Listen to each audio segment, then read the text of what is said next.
आज हम योजनाबद्ध अर्थव्यवस्था की अवधारणा और औद्योगिकरण, इसके अंतर्गत औद्योगिक लाइसेंस प्रणाली को समझेंगे। इससे पूर्व हमने औद्योगिक व्यवस्था के बारे में जाना था कि भारत सरकार ने किस प्रकार से औद्योगिकरण को बढ़ावा दिया और मजदूर श्रमिक वर्ग के लिए क्या क्या कार्य किए और किस प्रकार से आर्थिक निर्भरता को बढ़ाने के लिए सरकार के द्वारा प्रयास किए गए और अधिक से अधिक उद्योग, चाहे वो लघु उद्योग हो, कुटीर उद्योग हो या बड़े उद्योग हो, सभी का विकास करने पर प्रमुख रूप से ध्यान दिया गया। तो अब आते हैं लाइसेंस प्रणाली। जैसा कि सरकार ने छूट तो दे दी, अब अपने अपने उद्योग लगाए जाए, और लेकिन अब समस्या ये भी थी कि उद्योग कितने हों, अनियंत्रित ना हो जाए, उनके लिए कोई एक रूपरेखा तैयार की जाए, उनके लिए निश्चित नियम बनाए जाए जिससे कि उद्योग सरकार के नियंत्रण में रहे, उद्योग अपनी मनमर्जी ना करें और उद्योगों का कोई ऐसा दुष्प्रभाव ना पड़े जो जनता के लिए हानिकारक हो और सरकार के लिए भी लाभदायक ना हो।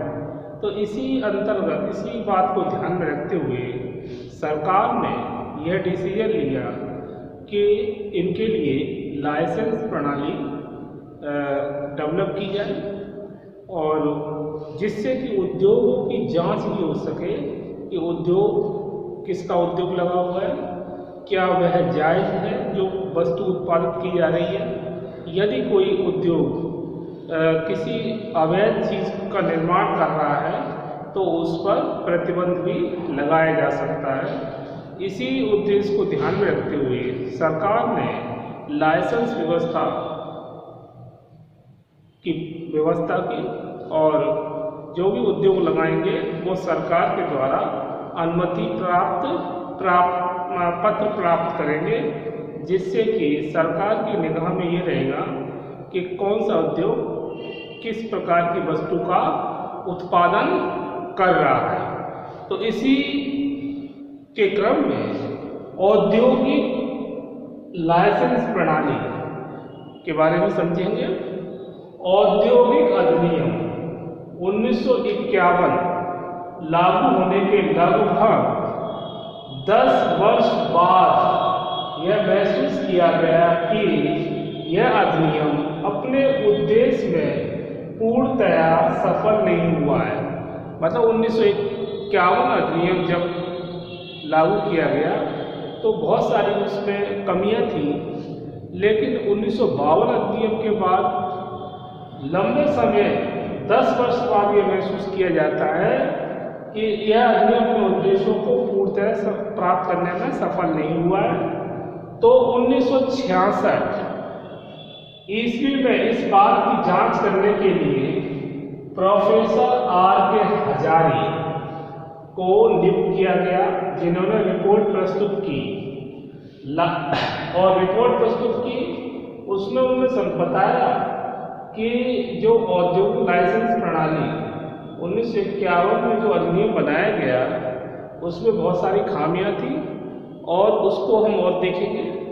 लाइसेंस नीति मुख्य 4 प्रकार से विफल हुई। तो हजारी ने अपनी रिपोर्ट में बताया कि लाइसेंस जो नीति है वो उसके मुख्य 4 प्रकार से ये विफल हुई। वो कौन से प्रकार है? नंबर 1, औद्योगिक घरानों को प्राथमिकता देने के कारण लाइसेंस नीति छोटे एवं मध्यम उद्यमकर्ताओं को लाइसेंस प्रदान करने में विफल रही। अब मेन जो फोकस था वो बड़े उद्योगों और जो औद्योगिक घराने थे, जैसे JRD टाटा, बिरला समूह, तो इस प्रकार के लोगों पर ज़्यादा ध्यान दिया गया और जो छोटे मध्यम उद्यमकर्ताओं को लाइसेंस प्रदान करने में एक तरह से कोताही बरती गई, जो इस प्रणाली को लाइसेंस नीति को विफल बना रही थी। नेक्स्ट, औद्योगिक लाइसेंस पद्धति लागू करने का उद्देश्य उच्च प्राथमिकता वाले उद्यमों में विनियोग को प्रोत्साहन करना था, किंतु औद्योगिक लाइसेंस को एक प्रकार से पासपोर्ट माना गया। मतलब एक तरह से जैसे पासपोर्ट वह मान लिया गया, जबकि औद्योगिक लाइसेंस पद्धति लागू करने का उद्देश्य उच्च प्राथमिकता वाले उद्योगों में विनियोग को प्रोत्साहन करना था। मतलब वो भी अपना सहयोग करें, लेकिन जब ये लाइसेंस मिल गया तो उसे पासपोर्ट के रूप में मान लिया गया, जो कि गलत था। नेक्स्ट, औद्योगिक लाइसेंस नीति के फलस्वरूप संतुलित क्षेत्रीय विकास नहीं हो पाया या नहीं हो सका। अब वो औद्योगिक लाइसेंस नीति का फलस्वरूप अगर संतुलित क्षेत्रीय विकास नहीं हो पा रहा है तो इसका मतलब कोई ना कोई कमी है,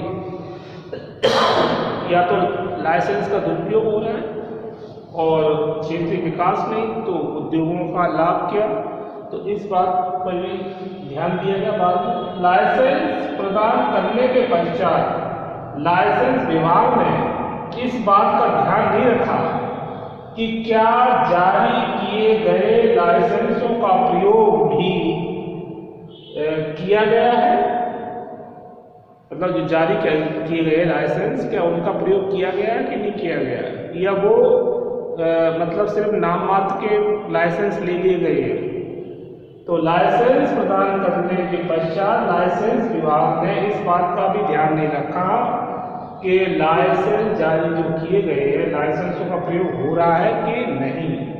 प्रोफेसर हजारी की रिपोर्ट के अनुसार लाइसेंस नीति महत्व की दृष्टि से द्वितीय श्रेणी की का उपाय है।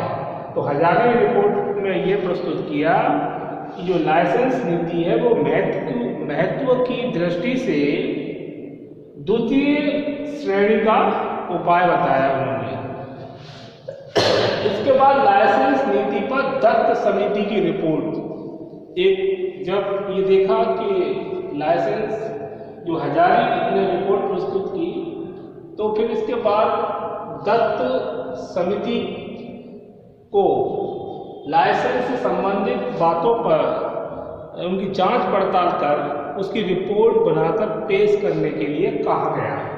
तो दत्त समिति की रिपोर्ट में देखेंगे, समिति ने यह स्पष्ट किया कि जारी लाइसेंसों की तुलना में अप्रयुक्त लाइसेंसों का प्रतिशत बड़ी स्वतंत्र कंपनियों में सबसे अधिक था। तो दत्त समिति ने पहले जांच पड़ताल की लाइसेंसों की और उसके बाद यह स्पष्ट किया कि जारी लाइसेंसों की तुलना में अप्रयुक्त लाइसेंसों का प्रतिशत बड़ी स्वतंत्र कंपनियों में सबसे अधिक था। दत्त समिति ने देश में औद्योगिक लाइसेंस नीति पर तीखा कटाक्ष भी किया। जो पहले से लाइसेंस जारी कर दिए गए थे, दत्त समिति ने उन पर तीखा कटाक्ष भी किया, यानी आलोचना की। दत्त समिति ने यह स्वीकार किया कि औद्योगिक लाइसेंस नीति एक नकारात्मक उपाय है। क्या है? नकारात्मक उपाय तक बता दिया। दत्त समिति ने यह स्वीकार किया कि औद्योगिक लाइसेंस नीति एक नकारात्मक उपाय है, मतलब इसका ज्यादा कोई लाभ नहीं हुआ है, यही कहने का तात्पर्य था। अब देखते हैं नई औद्योगिक नीति 1970।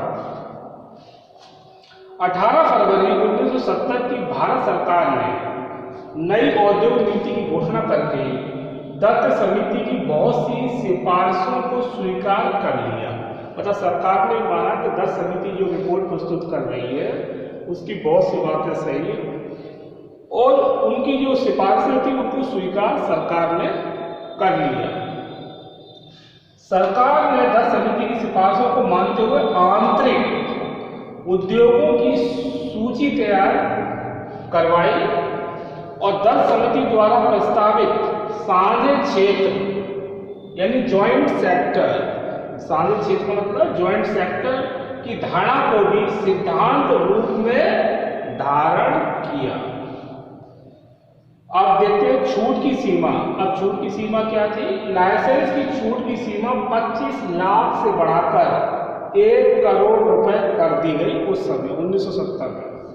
इस राशि का अर्थ भूमि, बिल्डिंग और मशीनरी की अचल संपत्ति से है। छूट की सीमा 25 लाख से बढ़ाकर 1 करोड़ रुपए कर दी गई। इस राशि का अर्थ भूमि मतलब जिस एरिया में उद्योग लगा, बिल्डिंग और मशीनरी की अचल संपत्ति से है। औद्योगिक विकास को प्रोत्साहन, सरकार ने अधिक से अधिक यानी हजारी और दस्त रिपोर्ट को देखते हुए अधिक से अधिक औद्योगिक विकास को प्रोत्साहन दिया, क्योंकि सरकार ये मान रही थी कि अगर उद्योगों का विकास अधिक से अधिक होगा तो जनता की आर्थिक स्थिति में सुधार होगा और सरकार को भी राजस्व प्राप्त होगा और जो भी आर्थिक उद्देश्य हैं उनको पूर्णता से प्राप्त किया जा सकता है। क्योंकि औद्योगिक विकास नहीं होता है तो लोगों को अधिक से अधिक रोजगार देना संभव नहीं हो पाएगा। इसीलिए सरकार ने औद्योगिक विकास को प्रोत्साहन दिया। उद्योगों का स्वामित्व और नियंत्रण। अब उद्योगों का स्वामित्व और नियंत्रण, अब उद्योग जो प्राइवेट उद्योग थे उन उद्योगों पर निजी जो मालिक थे उन्हीं का स्वामित्व मान लिया गया। लेकिन ऐसा भी नहीं है कि वो उद्योग पूर्ण रूप से स्वतंत्र थे। उनको जो परमिशन या स्वीकृति सरकार से ही लेनी पड़ती थी और सरकार से लेते समय उद्योगों पतियों को इस कुछ शर्तों का पालन भी करना पड़ता था, जिससे कि सरकार का उद्योगों पर नियंत्रण बना रहे और जो उद्योग चल रहे हैं उन पर किसी प्रकार से वो गलत दिशा में न चले जाए। इसीलिए उद्योगों पर निजी कंपनी जो थी या निजी उद्योग थे उन पर सरकार उनका स्वामित्व मान लिया गया स्वामी, लेकिन सरकार ने अपनी शर्तों के आधार पर उन्हें लाइसेंस दिया ताकि उन पर नियंत्रण बना रहे। विदेशी पूंजी पर नियंत्रण के प्रयास। अब आज़ादी के बाद, ये आज़ादी से पूर्व की बात अगर हम करें तो उस समय ब्रिटिश सरकार ने अधिक से अधिक अपनी पूंजी भारत में लगा रखी थी और उसका उद्देश्य यही था कि यहाँ से अधिक कच्चा माल अपने देश में भेजा जा सके, जहाँ औद्योगिक क्रांति हुई और उद्योगों में कच्चे माल की सख्त आवश्यकता थी। तो मुद्रा का प्रयोग भी वह अपने देश की कर रहे थे, जिससे क्या था कि भारत का औद्योगिक विकास तो हुआ ही नहीं और भारतीय जो उद्योग था वह भी अपना विकास नहीं कर पाया, जिसके कारण क्या हुआ, भारतीयों को किसी प्रकार से लाभ नहीं प्राप्त हो पा रहा था। इसलिए सरकार ने स्वतंत्रता के बाद विदेशी पूंजी पर नियंत्रण लगाने का भरपूर प्रयास किया और इस बात पर बल दिया कि अधिक से अधिक भारतीयों को ही आर्थिक क्षेत्र में लाभ प्राप्त हो। सरकार ने विदेशी व्यापार घरानों और बहुराष्ट्रीय निगमों को नियंत्रित करने के प्रयास किए। सरकार की औद्योगिक नीति का उद्देश्य एकाधिकार को रोकना भी था। अब जैसे हमारे देश में स्वदेशीकरण को अपनाया गया, विदेशी चीजों का बहिष्कार किया गया, उसी प्रकार से विदेशी पूंजी पर भी नियंत्रण लगाने के लिए सरकार ने प्रयास किए और बहुराष्ट्रीय निगमों को नियंत्रित करने के प्रयास किए गए। सरकार की औद्योगिक नीति का उद्देश्य एकाधिकार को रोकना था। और लघु उद्योगों का विकास। लघु उद्योगों का विकास इसलिए जरूरी था क्योंकि ये सबसे छोटे स्तर के जो उद्योग थे जिन्हें कुटीर उद्योग भी कह सकते हैं, जिससे कि आम जनसाधारण को एक आय का स्रोत भी मान सकते हैं, क्योंकि जनसाधारण के पास छोटे स्तर के जैसे बर्तन बनाना, लकड़ी के वस्तु बनाना और अन्य प्रकार की छोटी वस्तुएं उनको बेचकर अपना जीविका पालन करते थे। तो मछली पालन है और इसके बाद मधुमक्खी पालन, जो गांव के लेवल पर जो कार्य हो सकते थे उनको सरकार प्रोत्साहन दे रही थी, जिससे कि लोग आत्मनिर्भर बने आर्थिक दृष्टि से।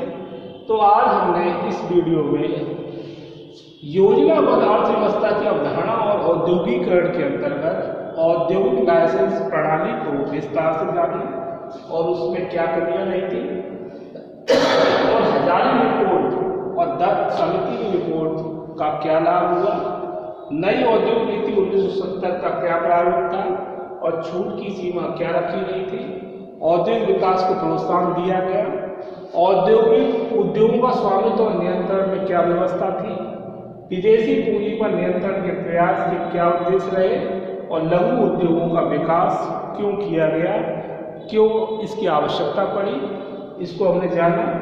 आज इस वीडियो में इतना ही, इसके आगे नेक्स्ट वीडियो में समझेंगे। ओके।